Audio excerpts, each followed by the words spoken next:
에베소서 5장 15절에서 21절까지입니다. 빛의 자녀로 살아가는 삶의 모습이 어떤 모습인가? 오늘도 계속해서 이어지고 있습니다. 이렇게 말합니다. 자세히 주의하라. 살피라는 뜻이에요. 지혜 없는 자 같이 하지 말라. 이 말은 뭐냐? 머리를 써서 지혜롭게 살라. 어떤 분이 그런 얘기를 하더라고요. 머리는 핀 꼽고 살라고 주신 것이 아니라, 모자 쓰고 다니라고 주신 것이 아니라 머리를 잘 쓰라고 주신 것이다. 정말 그렇습니다. 하나님이 우리에게 지혜를 주신 것은 하나님의 자녀답게 어떻게 하면 살 수 있을까? 그것을 늘 궁리하고 그것에 대해서 관심을 갖고 살라고 우리에게 지혜를 주신 거예요. 그래서 주의하라. 잘 살펴서 하나님이 우리에게 주신 기회들, 그 기회는 뭐냐? 복음을 전할 기회입니다. 직장 동료를 만나도 그 기회가 복음을 전할 기회고, 이웃을 만나도 복음을 전할 기회고, 가까운 가족들이나 친지를 만나도 복음을 전할 기회고, 또 우연히 어떤 사람과 시간을 가질 수 있다면 그것도 복음을 전할 기회고. 그런데 우리가 그걸 너무나 잘 잃어버려요. 어떻게 하면 저 사람에게 내가 도움을 받을까? 좋은 이해관계를 가지고 내게 유익을 삼을까? 이런 것에 집중하다 보면 복음은 멀리 날아가 버리고 아무 일도 일어나지 않아요. 그래서 우리가 끊임없이 깨어서 주의하고 지혜롭게 살지 않으면 그렇게 세월이 다 지나가 버리고 만다. 성경은 말합니다. 세월을 아끼라. 왜냐? 때가 악하기 때문이다. 왜 때가 악하냐? 이 세상의 시간은 악한 시간입니다. 이 세상의 시간은 썩는 시간입니다. 점점 좋아지는 시간이 아닙니다. 그 시간 속에다가 나를 내던져 버리면 나도 같이 그렇게 흘러가 버려요. 그래서 때가 악한 거예요. 이 때가 정말 악하기 때문에 이 시간에 대하여 이 바른 생각을 가지고 살지 않으면 내가 살아있는 시간이 오히려 나를 욕되게 할 수 있다. 어떻게 하면 하나님 앞에 영광이 되어지도록 해야 되는가? 우리는 그것을 늘 궁리를 해야 되는 거예요. 우리 생명이 시간 속에서 존재하는 거예요. 또 내게 주신 시간이 그게 내 생명의 길입니다. 예수님은 30세에 부름을 받았어요. 그래서 3년 정도 살다 가셨습니다. 3년은 놀기 좋아하는 사람은 놀아도 잠깐이에요. 그런데 우리 예수님은 새벽 미명에 깨어서 매일마다 기도하셨습니다. 사람들이 왕으로 세우려고 하고 끊임없이 병자들이 모여들고 그렇게 하는 가운데도 예수님의 발걸음은 언제나 십자가를 향해서 가셨습니다. 심지어 제자가 그 길을 막을 때도 그걸 물리치고 가셨어요. 그렇게 하고 마지막 십자가에서 내가 다 이루었다. 3년 동안 성부 하나님께서 이 땅에 보내신 구원의 사역을 모자란 것이 아니라 충분히 이루고 가신 시간이 예수님의 시간이었어요. 그래서 우리도 하나님이 내게 주신 시간 속에서 나를 보내신 뜻을 내가 다 이루고 간다. 내게 조금도 후회나 여한이 없다. 이런 시간을 사는 것이 가장 멋진 것이고 복된 것이고 이게 지혜로운 것입니다. 시간을 아끼라. 아끼라는 말은 사서 쓴다는 말이에요. 돈을 주고 사서 쓰듯이 시간을 쓰라. 그런 뜻이에요. 오늘 내게 주어진 시간을 돈 주고 사서 쓴다고 생각해 보세요. 진짜 정말 그래요. 시간이 없을 때는 내가 시간을 살 수 있다면 어떤 돈이라도 치르고도 그 시간을 사고 싶을 때가 있어요. 왜? 시간이 모자라니까. 그런데 우리가 평소에 쓰는 시간들은 어떻습니까? 펑펑 씁니다. 그냥 시간을 아껴 쓰는데 이것은 이기적으로 살라 그런 뜻은 아니에요. 나만 생각하고 내 스케줄만 생각하고 나 중심적으로 이렇게 살라는 뜻이 절대 아닙니다. 하나님의 뜻을 이루기 위해서 그렇게 시간을 쓰라고 하는 거예요. 그리고 남의 시간도 존중해주고 아무 때나 남의 시간을 빼앗고 이렇게 하면 안 되고 그 사람의 시간도 존중해주고 또 내 시간도 존중받고 또 피차간에 의미 있는 시간이 되도록 하고 이렇게 하는 것이 대단히 중요하다. 사실 내가 누구에게 시간을 내준다는 건 내 생명을 떼서 주는 거예요. 시간 내주는 것이 쉬운 것이 아닙니다. 굉장히 중요한 거예요. 특별히 충분한 시간을 갖기 위해서는 좀 일찍 일어나는 게 좋습니다. 이 새벽 시간에 경건 시간을 갖는 게 중요하고, 또 새벽 시간에 하루 계획을 짜는 게 중요합니다. 저는 이제 새벽 기도 끝나고 하루 계획을 짜요. 자세하게 짜지 않습니다. 꼭 오늘 해야 될 일, 놀아도 괜찮아요. 그런데 그 일은 하고 놀아야 돼요. 그런 일들. 그리고 일이 많을 때는 하다가 못해도 괜찮은 일은 뒤로 미루고, 그러나 내가 해야 될 일은 오늘 해야 된다. 그렇게 하고 계획을 짜는 겁니다. 에베소서 이 5장 말씀을 가지고 16절 말씀을 가지고 시테크를 잘 해야 된다. 시간, 흔히 이 매니지먼트를 잘 해야 된다. 그걸 자꾸 강조하면 안 돼요. 노는 것도 휴식도 시간을 잘 보내는 겁니다. 그러니까 시간을 잘 관리하라는 쪽이 아니고, 하나님이 내게 시간을 주신 이유, 그 다음에 나를 향한 하나님의 뜻, 그것이 뭔지를 알고 그 시간을 잘 활용을 하는 지혜를 얘기하는 거지. 이거 성경 읽고 시간표 빡빡하게 짜가지고 아주 이기적으로 바쁘게 사는 것만 좋은 줄 알고 그렇게 사는 것은 결코 지혜로운 삶이 아니다. 오늘 성경은 우리에게 그렇게 살라고 이 말씀을 주신 것이 아닙니다. 바쁘게 보내는 것보다 초점이 뭐냐, 그리고 목표가 뭐냐, 내가 지금 어느 방향으로 가고 있는가, 그 방향을 잃지 않고 가는 거예요. 중요한 일은 매일매일 반복해야 됩니다. 매일매일 반복하는 일이 많죠.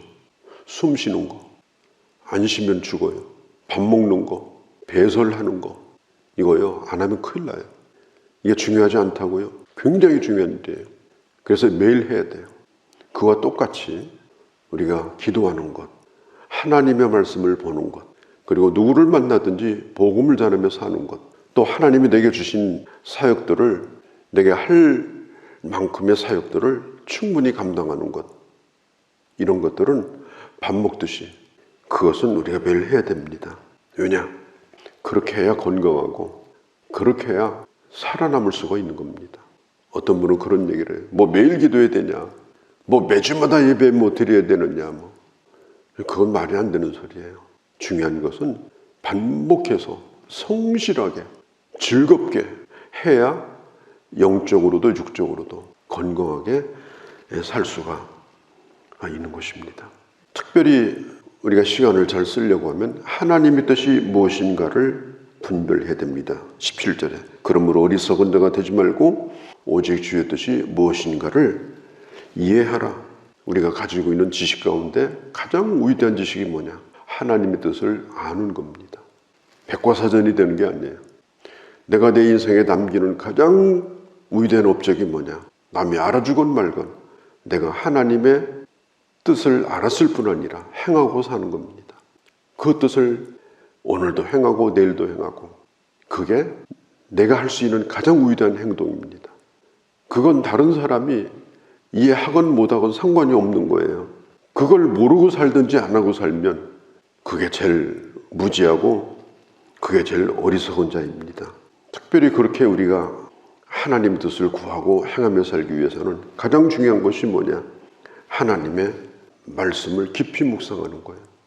하나님의 말씀은 여러 가지 잡지식을 우리에게 공급해 주는 게 아닙니다. 하나님의 말씀은 나침판이에요.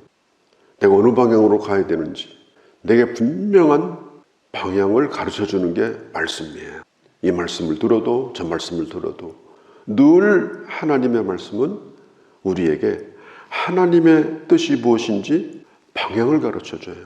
그리고 내가 뭘 해야 될지 구체적인 행동은 내가 자세히 주의하여 하나님의 뜻을 분별하면서 행하면 돼요.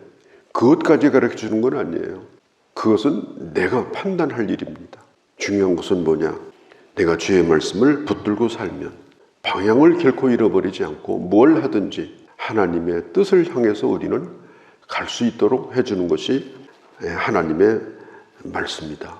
시편 119편 105절에 보면 주님의 말씀은 내 발의 등이요 내 길의 빛이다, 이렇게 말씀했습니다. 또 한 가지는 기도해야 돼요. 하나님의 말씀을 묵상하고 깊이 하나님 뜻이 무엇인지를 물어가야 됩니다. 오늘 내가 해야 될 일들, 내가 행할 것이 무엇인가, 이런 걸 구체적으로 물으면서 우리가 하루하루를 살아가는 거예요. 우리가 하나도 못한다고 하면 주님이라면 이런 경우에 어떻게 할까 생각을 우리 한 번씩 하면서 짚어보면서 사는 것이 지혜로운 것이다 하는 겁니다. 18절에 보면은 술 취하지 말라. 이것은 방탕한 것이니 오직 성령의 충만을 받아라. 성령 충만과 술 취함은 전혀 반대 개념입니다.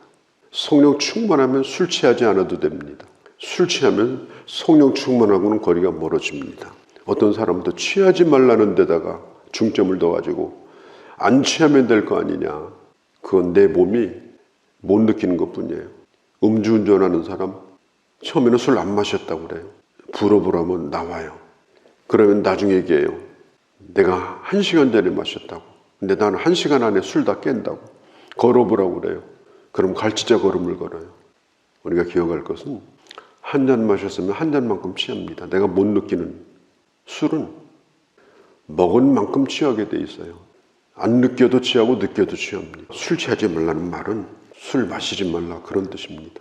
나는 마약에 취하지 않는다. 나는 마약 주사 10대 맞아도 괜찮다. 법이 용서해 줍니까? 한 대만 맞아도 걸려 들어갑니다. 술이라고 하는 건 가장 일반적인 사람을 마비시키는 마약입니다. 사실은 잠언에 보면은 술에 대한 얘기가 많이 나오는데 특별히 잠언 23장 29절에서 35절 사이 긴 구절인데 되게 이 텔레비전 이런 데 보면 젊은 친구들이 나와가지고 술 무용담을 많이 얘기해요. 자기는 3병을 먹어도 끄떡없고 누구는 술이 세더라. 여자애들도 나와서 그렇게 얘기해요. 나는 보고 싶어요. 그 애들이 20년, 30년 후에 어떤 사람으로 살는지. 술 마시는 건 무용담이 아닙니다. 특별히 예수 그리스도를 믿고 새 사람이 되었다고 하는 그 분명한 증거가 내가 술을 끊는 것으로 나타난다면 그 삶이 얼마나 보기 아름다운가. 사람 보기에도 하나님 보기에도 아름다운 것이다. 그럼 우리는 뭘 채워야 되느냐? 성령 충만으로 채워야 돼요. 오늘 성경은 성령 충만의 증거를 3가지를 말해요. 19절은 찬송하는 것. 찬송을 좋아하고 찬송에 은혜 받고 찬송에 감격하고 찬양으로 말씀을 선포하고 찬양으로 기도를 고백하고 늘 입에 찬양이 넘쳐나는 것. 그게 바로 성령 충만의 증거다. 찬송하면 힘이 나는 사람, 찬송하면 행복한 사람, 찬송을 좋아하는 사람. 이게 바로 성령 충만한 증거다. 2번째는 20절. 범사에 주님 앞에 감사하는 삶. 성령 충만이 뭐냐?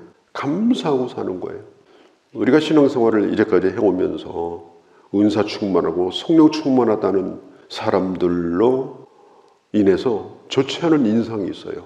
교회에서 기도 많이 하고 성령 충만하다는 사람의 인상이 아주 독선적이고 본인 잘난 척하고 그냥 설치고 다니고 본인이 대단히 신령한 것인 것처럼 그러고 다니고.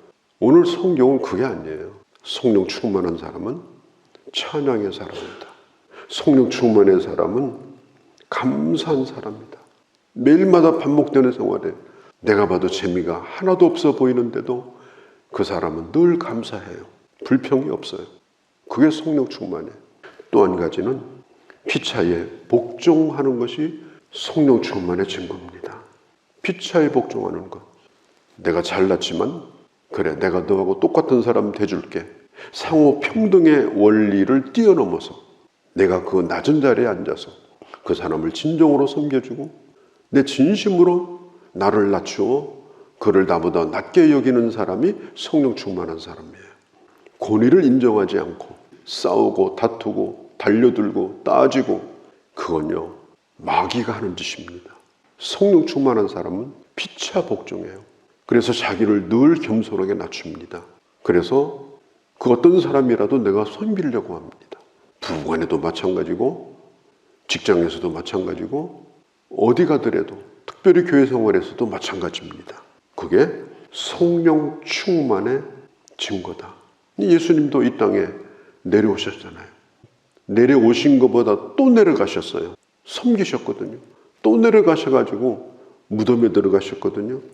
예수님이 그렇게 사셨기 때문에 우리는 평등주의를 주장하는 것이 아니라 나는 그보다 더 나를 내려놓고 피차 복종하는 모습으로 가정생활도 서로 다스리려고 하지 말고 그렇게 하고, 형제지간에도 그렇게 하고, 교회 생활에서도 그렇게 하고, 그게 바로 성령 충만의 열매고 증거다. 오늘 성경이 그걸 말하고 있습니다. 새 사람의 삶은 무언가, 이 말씀 깊이 생각하고 기도하고 묵상하는 하루가 되기를 바랍니다.